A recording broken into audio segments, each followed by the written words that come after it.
ونعوذ بالله من شرور أنفسنا ومن سيئات أعمالنا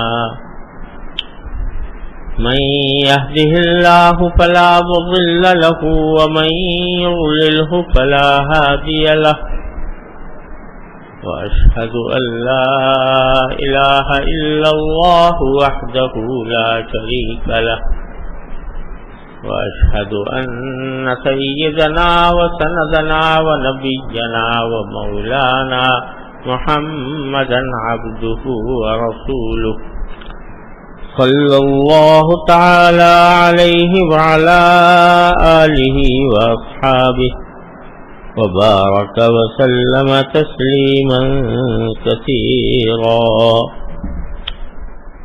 أما بعد اللہ تبارک و تعالی نے اپنے فضل و کرم سے عید الاضحیٰ بھی عطا فرمائی اور عشرہ ذو الحجہ بھی عطا فرمایا.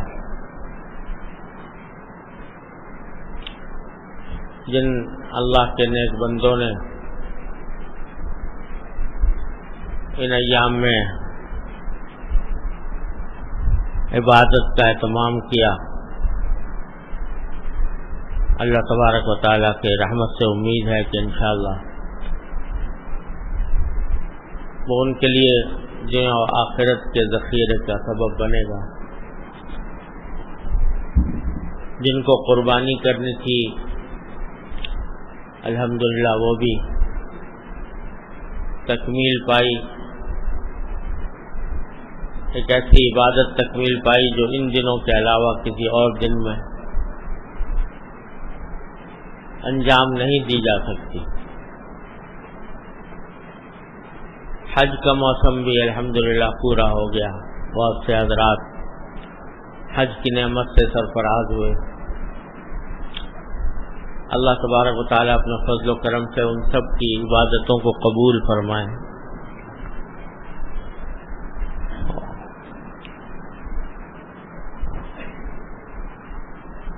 جب قربانی کی جاتی ہے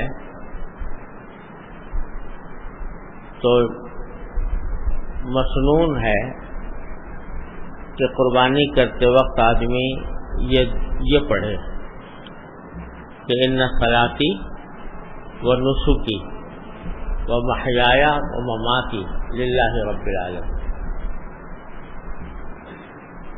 جس کے معنی یہ ہے کہ میری نماز، میری قربانی اور میرا جینا مرنا سب اللہ کے لیے ہے جو رب العالمین ہے، تمام جہانوں کا پروردگار ہے. اور یہ تعمیل ہے قرآن کریم کے اس حکم کی.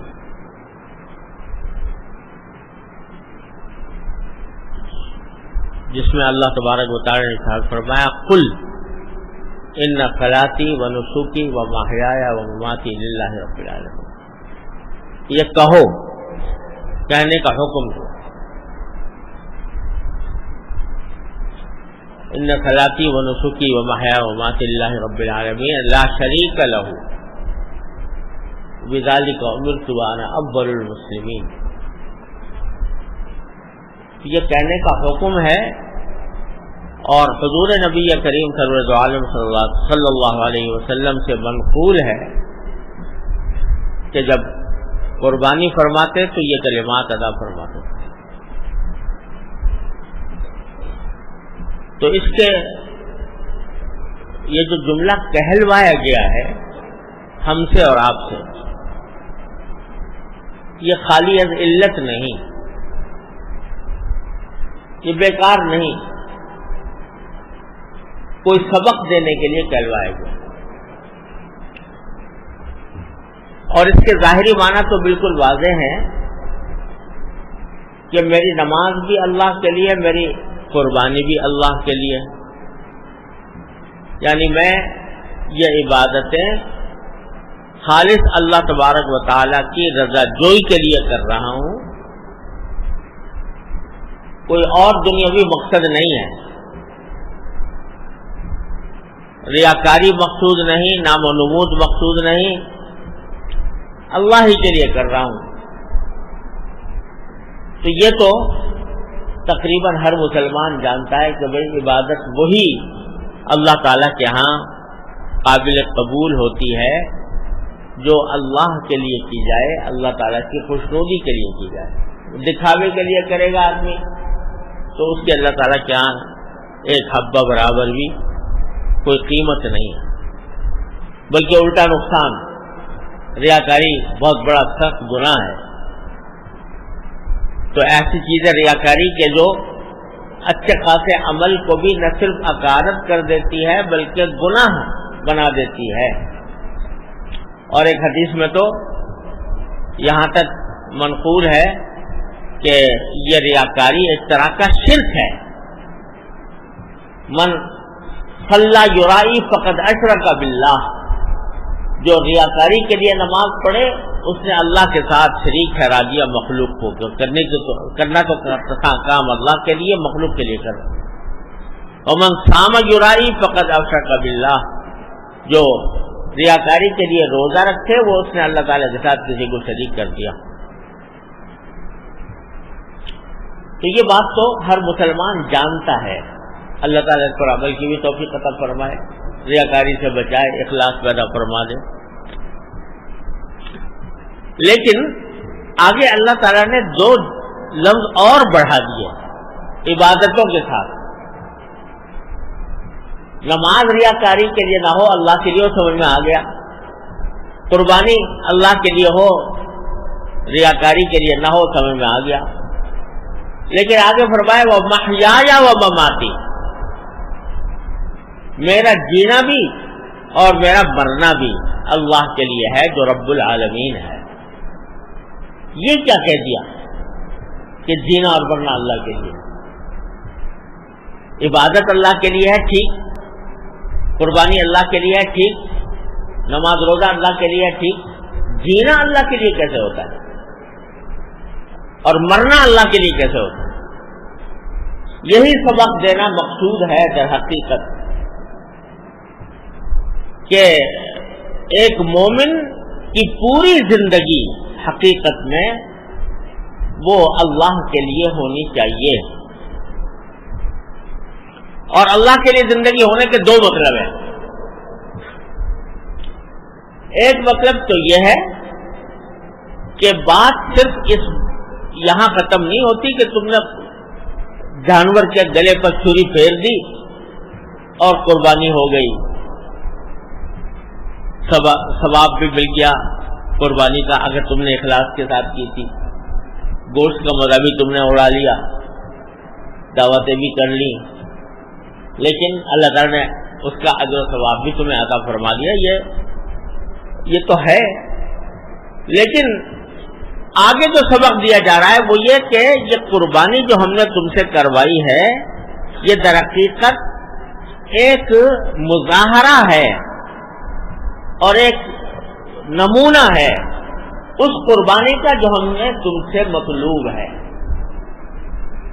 وہ کیا ہے کہ جب زندگی گزارو، زندگی کے معرکے میں داخل ہو اور زندگی کے اندر بے شمار مطالبات، تقاضے، خواہشات، جذبات تمہارے دل میں پیدا ہوں، تو وہاں پر بھی اسی طرح قربانی کرو جس طرح تم نے جانور کی قربانی کی۔ کہ ہمارا حکم تھا قربان کرنے کا، تم نے جانور کو قربان کر دیا، ہمارے حکم کی اطاعت میں، اس کی تابعداری میں۔ تو اب آگے جب زندگی گزار رہے ہو تو اس زندگی کے دوران بہت سے تقاضے پیدا ہوں گے، دل بہت سی چیزوں کو چاہے گا، لیکن وہ ہم نے منع کر رکھے ہیں۔ تو اس موقع پر اپنی ان خواہشات کو کچل کر ان کے گلے پہ چھری پھیرو اور ان کی قربانی کرو، اس لیے کہ تمہاری زندگی اللہ کے لیے ہے، رب العالمین کے لیے ہے. تو اس وجہ سے جب بھی کبھی کسی گناہ کا داعیہ پیدا ہو، جب بھی کسی ناجائز کام کی خواہش دل میں جنم لے، جب بھی کسی حرام کام کو دل مچلے، تو اس کو قربان کرو، اس کو قربان کرو. مثلا جب زندگی گزار رہے ہو تو لوگوں کے ساتھ اٹھنا بیٹھنا بھی ہے، مجلسیں بھی ہیں، اور مجلسیں گرم کرنے کا ایک لازمی حصہ تقریباً یہ ہے کہ اس میں کسی کی غیبت ہو جائے گی، اور جب غیبت کرنے کو دل چاہے گا تو دل مچلے گا کہ فلاں کا ذکر آ گیا، لاؤ یہ بات کہہ دوں، مزہ آ جائے گا، مجلس گرم ہو جائے گی، لوگ اس جملہ بازی پر، اس فقرہ بازی پر واہ واہ کریں گے. یہ دل میں چل رہا ہے. اس وقت تمہیں یاد آئے کہ میرے اللہ نے یہ فرمایا تھا کہ غیبت کرنا ایسا ہے جیسے کہ مردہ بھائی کا گوشت کھانا. اور اس وقت تمہیں یاد آئے کہ محمد رسول اللہ صلی اللہ علیہ وسلم کا یہ ارشاد مروی ہے کہ غیبت زنا سے بھی بدتر گناہ ہے. اور اس خیال کے آنے سے تمہارے دل جو مچل رہا تھا غیبت کرنے کو، کسی دوسرے کا برائی سے ذکر کرنے کو جو دل چاہ رہا تھا، تم اللہ کے آگے اس کو، اللہ کے سامنے اس کو قربان کرو. یہ ہے قربانی جو مطلوب ہے. یہ ہے میری زندگی اللہ کے لیے. بازار میں نکلے ہو، چاروں طرف نگاہوں کے لیے فتنے ہیں، اور صورتیں ایسی سامنے آ رہی ہیں کہ دل مچل رہا ہے کہ نگاہ ڈال لو، لذت لے لو، تھوڑے دیر کا مزہ حاصل کر لو. تصویریں لگی ہوئی ہیں، بے پردگی کا سیلاب ہے، اور نگاہ اس کی طرف ڈالنے کو دل مچلتا ہے، دل چاہتا ہے کہ کر گزروں. اس وقت تمہارا امتحان ہے کہ تمہارا جینا اللہ کے لیے ہے کہ نہیں ہے. اللہ کے لیے ہے یا اپنے نفس کے خواہشات پوری کرنے کے لیے ہے. اگر اللہ کے لیے ہے تو پھر یہ جو تمہاری خواہش دل میں پیدا ہو رہی ہے، اس کو کچلنا ہوگا، اس کی قربانی دینی ہوگی. اور جب قربانی دو گے تو پھر یہ کہنے کا تمہیں حق حاصل ہے کہ میری زندگی اللہ کے لیے. تو بات صرف بکرے کے گلے پر چھری پھیر کر ختم نہیں ہوتی، گائے کے گلے پر چھری پھیر کر قربانی نہیں پوری مکمل نہیں ہو جاتی، بلکہ یہ سکھایا جا رہا ہے کہ محیایا و مماتی للہ رب العالمین. جینا مرنا بھی اللہ کے لیے ہے، کہ جس طرح تم نے اس کی قربانی کر دی، اپنی خواہشات کی قربانی کرو، اپنے جذبات کی قربانی کرو، اپنے دل میں امٹنے والے تقاضوں کی جو اللہ کے حکم کے خلاف لے جا رہے ہوں ان کی قربانی کرو. تو اس قربانی کرنے سے تمہاری زندگی اللہ کے لیے ہوگی. اور یہی در حقیقت کام بظاہر مشکل لگتا ہے، بظاہر مشکل لگتا ہے. اللہ بچائے جب عادت پڑ جاتی ہے بری، کسی ناجائز کام کی عادت پڑ گئی ہے تو چھوڑتے ہوئے دل پر آرے چلتے ہیں، بہت مشکل لگتا ہے. لیکن اس مشکل کو آسان بنانے کا راستہ بھی یہ ہے کہ اس مشکل کو، اس کڑوے گھوٹ کو ایک مرتبہ زبردستی اپنے اوپر زبردستی کر کے پی جاؤ، پیو جھوٹ کو، تو اللہ تبارک و تعالیٰ پھر آسانی بھی پیدا فرما دیتے ہیں۔ جو جو بندہ ہمت سے کام لیتا ہے، جو جو بندہ ایک طرف اپنی ہمت سے کام لیتا ہے، دوسری طرف اپنے اللہ کو پکارتا ہے کہ یا اللہ میں اس مشکل میں مبتلا ہو گیا ہوں، میرے نفسانی تقاضے، میری نفسانی خواہشات، میرے جذبات مجھے گناہ کی طرف لے جانے والے ہیں، میں کہیں بہک نہ جاؤں، اے اللہ اپنے رحمت سے مجھے بچا لے اس سے۔ کوشش اور ساتھ میں رجوع اللہ، کوشش اور اللہ تعالیٰ سے رجوع کر کے مانگنا، تو اللہ تبارک و تعالیٰ پھر راستے کھول دیتے ہیں۔ دو چیزیں ساتھ ساتھ کرنی ہوں گی، کوشش اور ساتھ ساتھ اللہ تعالیٰ سے مانگنا۔ یا اللہ باہر نکل رہا ہوں، نہ جانے کیا منظر سامنے آ جائے، نہ جانے کس مشکل میں، کس گناہ میں مبتلا ہو جاؤں، اے اللہ میری حفاظت فرما لیجیے، اے اللہ میری نگاہوں کی حفاظت فرمائیے، اے اللہ میری زبان کی حفاظت فرمائیے، اے اللہ میرے کانوں کی حفاظت فرمائیے۔ رجوع اللہ اور اپنی طرف سے کوشش۔ ہمارے حضرت رقیب الامت قدس اللہ تعالی وسلم کا یہ جملہ میں نے پتہ نہیں کتنی مرتبہ اپنے حضرت سے سنا اور کتنی مرتبہ آپ حضرات کو سنایا، مگر ہر مرتبہ دل چاہتا ہے کہ اس کو دہرایا جائے۔ فرمایا کرتے تھے کہ وہ ذرا سی بات جو حاصل ہے تصوف کا، وہ ذرا سی بات جو حاصل ہے تصوف کا، یہ ہے کہ جب کسی طاعت کے انجام دینے میں سستی ہو تو سستی کا مقابلہ کر کے وہ طاعت کرے، اور جب کسی گناہ کا تقاضا دل میں پیدا ہو تو اس گناہ کا مقابلہ کر کے، اس تقاضے کا مقابلہ کر کے اس گناہ سے بچے۔ فرمایا کہ اسی سے تعلق مع اللہ پیدا ہوتا ہے، اسی سے باقی رہتا ہے، اسی سے ترقی کرتا ہے۔ کیا مانا؟ کہ اپنے اوپر زبردستی، اپنے اوپر زبردستی، طاعت کے کرنے کے لیے زبردستی، گناہ سے بچنے کے لیے زبردستی۔ جب تک یہ ایک مرتبہ ہمت کر کے نہیں کرو گے، اس وقت تک جینا تمہارا اللہ کے لیے نہیں ہوگا۔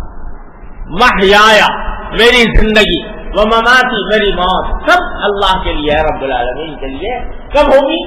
جب ہمت کر لو گے اور یہ عزم کر لو گے کہ دل کتنا ہی مچل رہا ہو لیکن میں کسی صورت اللہ تبارک و تعالیٰ کے حکم کی خلاف ورزی نہیں کروں گا۔ یہ جب عزم اور اپنے اوپر زبردستی کر کے اپنی خواہشات کو کچل کر، جب ان کی قربانی دے کر جب گناہوں سے بچو گے تو اسی نسبت سے اللہ تبارک و تعالیٰ کے ساتھ تعلق بڑھے گا، اسی نسبت سے قرب حاصل ہوگا۔ اللہ تبارک و تعالیٰ کو وہ دل بہت پسند ہے جو اس کی طاعت میں ٹوٹے، یعنی وہ خواہشات کی قربانی دے کر آدمی اپنے دل کو توڑے۔ دل تو چاہ رہا تھا کہ گناہ کر لوں، لیکن اللہ تبارک و تعالیٰ کے تصور سے گناہ سے زبردستی کر کے اپنے آپ کو روک لیا۔ شیشہ تھا دل کا چکنا چور ہو گیا اس وجہ سے، لیکن جو چکنا چور ہوتا ہے اللہ کی وجہ سے تو اللہ تبارک و تعالیٰ پھر اس کو اپنے محبت کا، معرفت کا، تعلق کا مورث بناتے ہیں۔ اللہ تعالیٰ کی سنت ہے۔ نہ بچا بچا کے تو رکھ اسے کہ یہ آئینہ ہے وہ آئینہ، نہ بچا بچا کے تو رکھ اسے کہ یہ آئینہ ہے وہ آئینہ، جو شکستہ ہو تو عزیز تر ہے نگاہ آئینہ صاحب۔ یہ تو دل تو بنایا اللہ میں نے، یہ شیشہ اس لیے بنایا کہ یہ توڑا جائے اس کو، یعنی اس کے خواہشات اس لیے پیدا کیے تاکہ کچھ نہیں جائے۔ ارے بھائی فرشتے بھی تو تھے دنیا میں، کائنات میں تسبیح تقدیس میں لگے ہوئے تھے، ان کے دل میں کوئی گناہ کا خیال بھی نہیں آتا تھا، لیکن اللہ میاں نے کہا کہ نہیں یہ کافی نہیں، ایسی مخلوق ہونی چاہیے جس کے دل میں گناہ کے جذبات بھی ہوں، جس کو گناہ کرنے کا دل بھی چاہے، اور پھر وہ ہمارے خاطر اپنے دل کو اس کی خواہش کو توڑ کر اس کی قربانی دے کر ہماری خاطر سے قربانی دے اور اپنے آپ کو زبردستی کر کے گناہ سے بچائے، تو وہ ہوگا، وہ ایسی مخلوق ہوگی کہ فرشتوں سے بھی میں کہوں گا انی اعلم ما لا تعلمون، میں جانتا ہوں تم نہیں جانتے۔ یہ مخلوق کیسے پیدا کر رہا ہوں؟ ایسی پیدا کر رہا ہوں کہ یہ گناہ بھی نہ صرف صلاحیت رکھتی ہے بلکہ گناہ کے جذبات اس کے دل میں موجے مارتے ہیں، اس کے باوجود جب یہ میرے تصور سے میرے حکم کی خاطر مجھ سے قرب حاصل کرنے کے لیے جب یہ اپنے دل کی خواہش کو کچلتی ہے تو یہ تمہارے سے اے فرشتوں تم سے آگے بڑھ جاتے۔ اگر حضرت یوسف علیہ السلام میں انسانی جذبات نہ ہوتے، لقد ہمہ بھی نہ ہوتا، ہمہ بھی نہ ہوتا، کچھ خیال ہی نہ ہوتا، کوئی تصور ہی نہ آتا گناہ کا، تو کیا کمال تھا کہ گناہ سے بچ گئے؟ ارے کمال تو اسی ہوا کہ لقد ہمت بھی وہم بہا، خیال آ گیا، لیکن لولا اغا برہان ربی، پروردگار کا برہان دیکھ کر رک گئے۔ کس طرح رک گئے؟ کس طرح رک گئے کہ بھاگ کھڑے ہوئے۔ مولانا رومی رحمۃ اللہ علیہ فرماتے ہیں بھاگ کھڑے ہوئے، کیسے بھاگ کھڑے ہوئے کہ معلوم تھا کہ سامنے دروازے پر تالے لگائے ہوئے ہیں، زلیخا نے دروازہ بند ہے، راستہ نکلنے کا ہے نہیں، لیکن یہ سوچا کہ میرے بس میں اتنا ہے کہ بھاگ کر دروازے تک چلا جاؤں، تو اپنے حصے کا اتنا کام کر لوں کہ دروازے تک بھاگ کے چلا جاؤں۔ چلے گئے اور پھر پروردگار کو پکارا، لَإِلَّمْ إِلَّا تَصْرِفْ عَنِّي كَيْدَهُنَّ أَصْبُ إِلَيْهِنَّ وَأَكُن مِّنَ الْجَاهِلِينَ، پکارا تھا اللہ اگر آپ نے مجھ سے یہ ان کا مکر دور نہ کیا تو میں مائل ہو جاؤں گا، جاہلوں میں داخل ہو جاؤں گا۔ پکارا پروردگار، اپنے حصے کا کام کر لیا، دروازے تک پہنچ گئے، اور پھر پکارا اللہ کو کہ اللہ یہاں تک تو میں آ گیا، آگے بچانا آپ کا کام۔ تو کیا ہوا؟ جب بندہ اپنے حصے کا کام کر لیتا ہے تو اللہ میاں اپنے حصے کا کام، دروازے ٹوٹ گئے، تالے ٹوٹ گئے۔ تو مولانا فرماتے ہیں کہ گرچہ رکھنا نہیں اس عالم را پدید، گرچہ رکھنا نہیں اس عالم را پدید، پھر یوسف وار می باید طویل، اگرچہ اس دنیا میں گناہوں سے بچ کر بھاگنے کا کوئی راستہ نظر نہیں آ رہا، چاروں طرف فتنے ہیں، چاروں طرف گناہوں کی آگ بھڑکی ہوئی ہے، باہر نکلنے کا راستہ نظر نہیں آ رہا۔ لیکن جس طرح یوسف علیہ السلام بھاگے تھے کہ دروازے تک بھاگ گئے اس اور بعد میں اپنے اللہ کو پکارا، اس طرح تم بھی خیر یوسف وار بھی باید طویل، اس طرف دوڑ کے تم بھی چلے جاؤ اور پھر پکارو اللہ۔ تو اللہ تبارک و تعالیٰ پھر انشاءاللہ بچائیں گے تم، لیکن یہ عزم کرنا ہوگا کہ دل پر چوٹ مارنی ہے، زبردستی کرنی ہے، اپنی خواہش کو کچلنا ہے، یہ ایک مرتبہ یہ قربانی دینی ہوگی، تب یہ اللہ تبارک و تعالیٰ کی طرف سے مدد آئے گی۔ اور یہ بھی عرض کر دوں کہ یہ جب انسان اللہ تعالیٰ کے راستے پر چلتا ہے اور اپنے آپ کو گناہوں سے بچانے کا عزم کرتا ہے، چوٹیں مارتا ہے اپنے دل پر، تو الحمدللہ اس کا یہ عمل اللہ تعالیٰ کو بڑا محبوب ہے۔ بعض اوقات اس کے بعد ایک کشاکش ہوتی ہے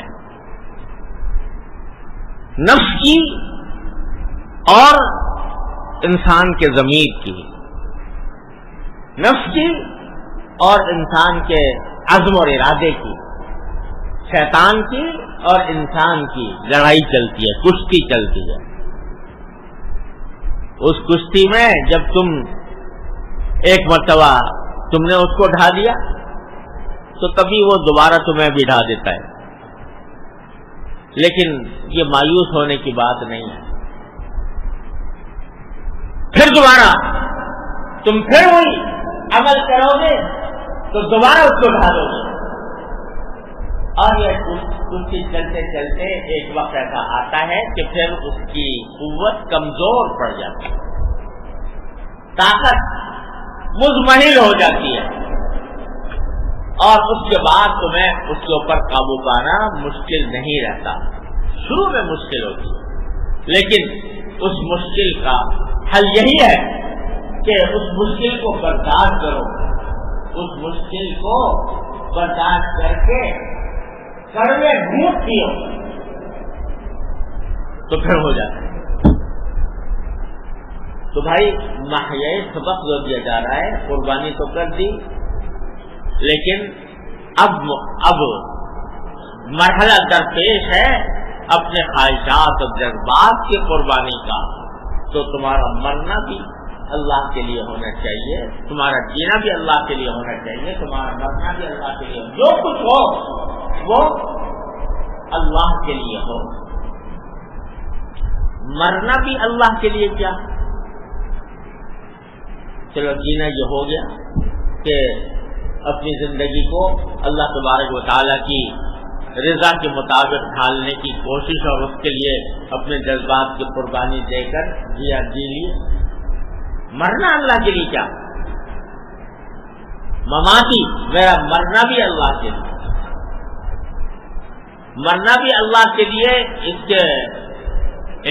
اس کا ایک مطلب تو یہ ہے کہ موت جو ڈرنے کی، عام طور سے ڈرنے کی چیز سمجھی جاتی ہے اور جس سے انسان خوف کھاتا ہے، برا سمجھتا ہے، لیکن جب اس نے اپنی زندگی اللہ کے لیے کر دی تو پھر موت میں بھی اس کو کوئی ڈر نہیں۔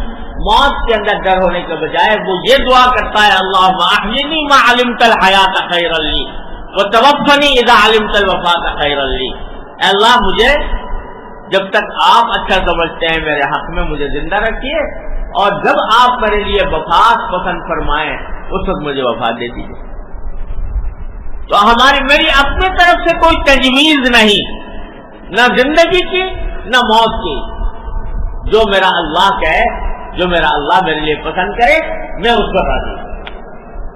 لہذا موت کی تمنا کرنا نہیں منع، موت کی تمنا کرنا نہیں، موت پر اقدام کرنا خودکشی منع، لیکن موت میری جو وہ بھی اللہ کے لیے، کیا مطلب اس کی تقدیر کے حوالے ہے، اور میری دعا یہ ہے کہ اللہ اپنے فضل و کرم سے اس وقت مجھے موت عطا فرمائیے جب میرے حق میں موت بہتر ہو۔ اللہم اجعل الحیات زیادۃ لی فی کل خیر واجعل الموت راحۃ لی من کل شر۔ اے اللہ، زندگی کا ہر لمحہ میرے اندر میرے لیے خیر لے کر آئے، اور موت میرے لیے ہر شر سے مجھے راحت کی طرف لے جائے۔ جب اندیشہ ہو فتوفنی الیک غیر مفتون، اے اللہ جب فتنے کا اندیشہ ہو کہ میں فتنے میں مبتلا ہو جاؤں گا تو پھر مجھے بغیر فتنے سے محفوظ رکھنا، بغیر فتنے میں مبتلا ہوئے اپنے پاس مجھے بلا لیا۔ تو موت بھی اللہ کے لیے۔ تو ایک معنی یہ ہوئے محیایا و مماتی للہ رب العالمین کے، کہ میرا جینا مرنا اللہ کے لیے، میرا ہر سانس وہ اللہ تعالیٰ کی اطاعت میں گزرنا ہے، اور اس کے لیے مجھے اپنے جذبات کی قربانی دینی ہے۔ اسی قربانی کے نتیجے میں اللہ تبارک و تعالیٰ کا قرب حاصل کروں۔ تو بھائی یہ ایک بہت بڑا سبق ہمیں اس وقت یہ مل رہا ہے اللہ تبارک و تعالیٰ کی طرف سے کہ بھائی یہ قربانی جو تم نے کی ہے یہ تو ایک علامت تھی، یہ ایک مثال تھی ہمارے حکم کی اتباع کی، لیکن اب تو ساری زندگی تمہیں یہ قربانیاں دینی ہیں ہمارے حکم کی اطاعت و اتباع کے حاصل۔ ایک تو یہ ہوا، اور دوسرا مطلب اس کا وہ یہ ہے کہ بظاہر جو کام زندگی کے اندر عبادت نظر نہیں آتے، مباح کام ہے، سونا جاگنا، کھانا پینا، تجارت کرنا، زراعت کرنا وغیرہ، یہ کام ایسے ہے کہ یہ دیکھنے میں کوئی عبادت نہیں ہے۔ کھانا کھا رہے ہو تو کھانا کھا رہے ہو، اپنے بھوک مٹانے کے لیے کھا رہے ہو، مزہ لینے کے لیے کھا رہے ہو۔ اسی طرح سو رہے ہو تو اپنی جسم کو آرام دینے کے لیے سو رہے ہو، یہ عبادت نہیں ہے، مباحات میں سے ہے۔ لیکن اللہ تبارک و تعالیٰ یہ فرماتے ہیں کہ انہی مباح کاموں کو اگر تم میری رضا کی خاطر انجام دو، میرے محبوب نبی کریم سرور عالم صلی اللہ علیہ وسلم کی سنت کے مطابق، اور میری رضا جوئی کی خاطر یہ کام بھی کرو، تو یہ کام بھی ہم تمہیں عبادت، تمہاری عبادت بنا لیں گے۔ تو تمہارا جینے کا ہر عمل، چاہے وہ کھانا ہو، چاہے وہ پینا ہو، چاہے وہ سونا ہو، چاہے وہ تجارت ہو، چاہے روزی کمانا ہو، کوئی کام ہو، وہ سب ہمارے لیے ہوتے ہیں، وہ سب ہمارے لیے، کھانا بھی میرے لیے، پینا بھی میرے لیے، سونا بھی میرے لیے۔ کیسے؟ نیتیں صحیح کر لو، نیتیں درست کر لو کہ کھانا کھا رہے ہو تو کیا نیت ہو کہ رسول کریم صلی اللہ علیہ وسلم کا ارشاد ان لجسدک علیک حق۔ حضرت عبداللہ بن عمرو بن عاص رضی اللہ تعالیٰ عنہ جو ہے سارے تمام دن اس طرح گزار رہے تھے کہ دن میں روزے تھے اور ساری رات اللہ کی عبادت میں کھڑے ہوئے نماز پڑھ رہے۔ حضور اقدس سرور عالم صلی اللہ علیہ وسلم نے ان سے فرمایا کہ نہیں، ایسا مت کرو، ان لجسدک علیک حق، تمہارے جسم کا بھی تمہارے اوپر کچھ حق ہے، تو لہذا مسلسل روزہ رکھنا یہ ٹھیک نہیں، چھوڑو، اگر رکھو چھوڑ کے روزہ رکھو۔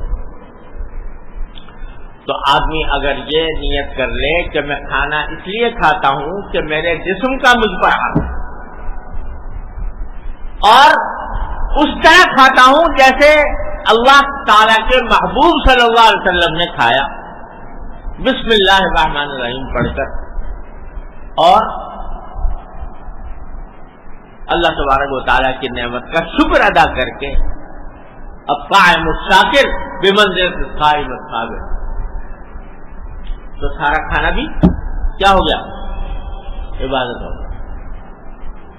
یہ کھانا بھی اللہ کے لیے ہوگا. اور جب اللہ کے لیے کھائے گا، واقعی اگر واقعی صحیح معنی میں اللہ ہی کے لیے کھا رہا ہے، اللہ ہی کے لیے نیت ہے، تو پھر ضرورت سے زیادہ بھی نہیں کھائے گا. یعنی اتنا بھی نہیں ہوگا کہ اپنے آپ کو چھوڑتا ہی چلا جائے اور خود بیمار ڈال دے اپنے جسم کو، کیونکہ یہ جسم کا حق نہیں ہے، جسم کا ظلم ہے. ارے جسم کا حق تو یہ تھا کہ اتنا کھاؤ جس سے تمہارا جسم صحت مند رہے، لیکن تم نے اگر اتنا کھا لیا کہ اس کو بیماری لاحق ہو گئی جسم کو، تو یہ جسم کا حق کیا تھا؟ وہ یہ تو ظلم ہوا جسم کے اوپر. اور اس کا بہترین طریقہ حضرت حکیم الامت صلی اللہ تعالی سرہ نے بیان فرمایا کہ ہر آدمی کو کھاتے، جب آدمی کھا رہا ہوتا ہے تو کھاتے وقت ایک مرحلہ ایسا آتا ہے جس میں انسان کو دل میں تردد پیدا ہوتا ہے کہ اور کھاؤں یا نہ کھاؤں. آتا ہے کہ نہیں آتا؟ ایسا ایک مرحلہ آتا ہے. جب وہ مرحلہ آئے اس کو چھوڑ دو، اسے چھوڑ دو. تو یعنی یہ جو تردد دل میں پیدا ہو رہا ہے نا، وہ اس لیے پیدا ہو رہا ہے کہ جسم کا جتنا حق تھا وہ تو آ گیا، وہ ادا ہو گیا. اب جو تردد پیدا ہو رہا ہے وہ اس لیے پیدا ہو رہا ہے کہ یہ آگے کچھ لذت آ رہی ہے، مزہ آ رہا ہے، اس مزے کو اور زیادہ دراز کرنے کو دل چاہ رہا ہے، اور ساتھ میں یہ اندیشہ بھی ہے کہ کہیں اگر اور کھایا تو کہیں نقصان نہ ہو جائے. تو یہ مرحلہ وہ ہے جہاں پر کہ چھوڑ دینا چاہیے. تو یہ کھانا بھی کیا ہو گیا؟ اللہ کے لیے. پانی پیو اللہ کے لیے، کہ اللہ تعالیٰ کی نعمت سمجھ کر اس کا شکر ادا کر کے الحمدللہ کہہ کر. حضرت حاجی صاحب علیہ کی بات حضرت حکیم الامت قدس اللہ تعالیٰ سرہ نے بیان فرمائی کہ حضرت فرماتے تھے کہ جب پانی پیو تو خوب ٹھنڈا پیا کرو، تاکہ جسم کے روئیں روئیں سے الحمدللہ نکلے. تو آدمی جب شکر ادا کر کے پی رہا ہے تو یہ پینا بھی اللہ کو. سو رہا ہے تو اس لیے کہ رسول کریم صلی اللہ علیہ وسلم نے فرمایا تھا ان بعینک علیک حقا، تمہاری آنکھ کا بھی حق ہے، تو اس لیے سو رہا ہے. غرض صبح سے لے کر شام تک کی زندگی میں کوئی فعل ایسا نہیں ہے جس کو اچھی نیت کر کے عبادت نہ بنایا جا سکے. تو اس لیے محیایا مماتی للہ رب العالمین کے معنی یہ ہوئے کہ جو کچھ بھی میں کروں گا دنیا میں اپنی زندگی میں، چاہے بظاہر وہ دیکھنے میں عبادت نہ ہو لیکن وہ اللہ ہی کے لیے. اور میرے حضرت والا حضرت عارف قدس اللہ تعالیٰ سرہ، اللہ تعالیٰ ان کے درجات بلند فرمائے، بار بار یہ ہمیں نصیحت فرمایا کرتے تھے. اتنی مرتبہ فرمائی اور فرماتے ہی رہے کہ شرم آ گئی. وہ یہ فرماتے تھے کہ روزانہ صبح کو فجر کی نماز پڑھنے کے بعد جو مسنون دعائیں ہیں نماز کے بعد کی، وہ کرنے کے بعد یہ کہہ لیا کرو، یہ نیت کر لیا کرو، ان صلاتی و نسکی و محیای و مماتی للہ رب العالمین. یہ پڑھ کر دل میں نیت کر لو کہ یا اللہ آج جو کام کروں گا صبح سے لے کر شام تک، جو کام بھی کروں گا وہ آپ کے لیے کروں، آپ کو راضی کرنے کے لیے کروں. کوئی روزی کماؤں گا تو آپ کی حکم کے مطابق، اور سنت کے مطابق کروں. کھاؤں گا تو آپ کے رضا کے مطابق سنت کے مطابق کھاؤں گا. پیوں گا تو آپ کے رضا کے مطابق اور سنت کے مطابق پیوں گا. جو کام کروں گا وہ اللہ آپ کے لیے. اور تھوڑا سا ہر ایک آدمی تصور بھی کر لے کہ آج دن بھر میں مجھے کیا کیا کرنا ہے.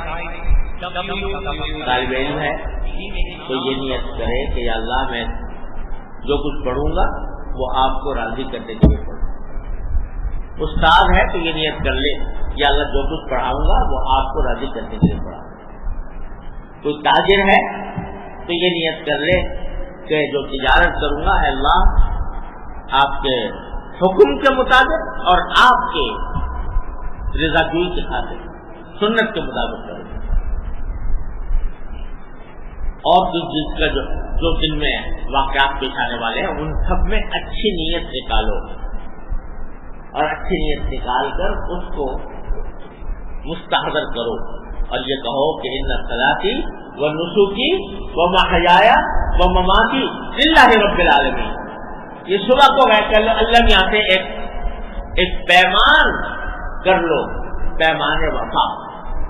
یہ پیمان وفا ہے, وفا کا پیمان ہے کہ اللہ میں آپ کا بندہ ہوں تو میں آپ کے بندے کے ہونے کے ناطے یہ ارادہ کرتا ہوں, یہ نیت کرتا ہوں جو کچھ کروں گا آپ کی رضا کے لیے کروں.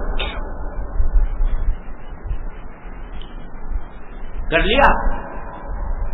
اب اپنی طرف سے تو ارادہ کر لیا کہ جو کچھ کروں گا اللہ کے لیے کروں گا. لیکن انسان ہے تو کمزور بیچارہ, وہ کیا اس کا ارادہ کیا, ارادہ بھی مختلف حالات اور مختلف حوادث سے ٹوٹتا رہتا ہے.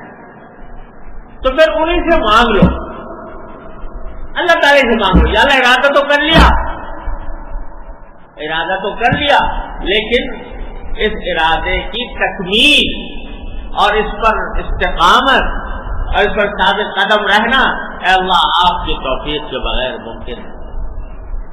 اے اللہ مجھے اس ارادے پر ثابت قدم بھی بنا دیجیے, اس کی تکمیل بھی فرما دیجیے, اس پر استقامت بھی عطا فرما دیجیے.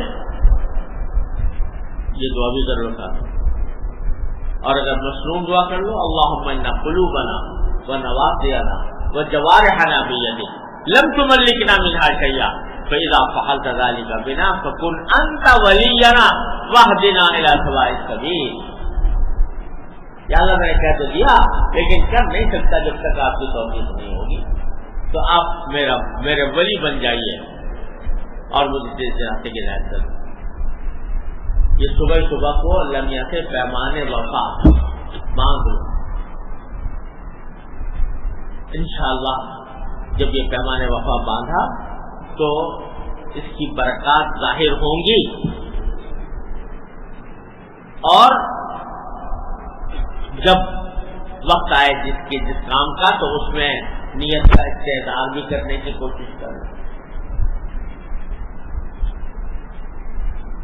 رات کو جب سونے لگو تو ذرا سا جائزہ لے لو. صبح کے وقت میں نے اللہ تبارک و تعالیٰ سے ایک پیمان وفا باندھا تھا, تو سارے دن اس پر کتنا عمل ہوا, جتنا ہو سکا اللہ تعالیٰ کا شکر ادا کرو. اللہم لک الحمد, اللہ کا شکر ہے, اللہ آپ کو توفیق دی, آپ کا فضل ہے, آپ کا کرم ہے, میں شکر ادا کروں. اور جہاں کہیں پھسل گئے یا غفلت ہو گئی اس پر استغفار کر دو. یا اللہ فلاں جگہ پھسل گیا, فلاں جگہ غفلت ہو گئی, اے اللہ اب جو سب لوگ سے معاف فرما دیجیے, کل سے پھر دوبارہ یہی کام کروں گا. تو اللہ تعالیٰ کی توفیق پر شکر, اپنی کوتاہی پر استغفار کر لو. سو جاؤ, ہمارے سو جاؤ انشاءاللہ. اگر موت آ گئی سیدھے جنت میں جاؤ. ہمارے فرمایا کرتے تھے کہ اگر یہ سب کام کر کے اور رات کو شکر ادا کر کے اور جو کچھ غلطیاں کوتاہیاں ہوئی ان پر استغفار توبہ کر کے سو جاؤ, اگر نوموار رات کو نیند میں موت آ گئی تو فرمایا کرتے سیدھے جنت میں جاؤ گے.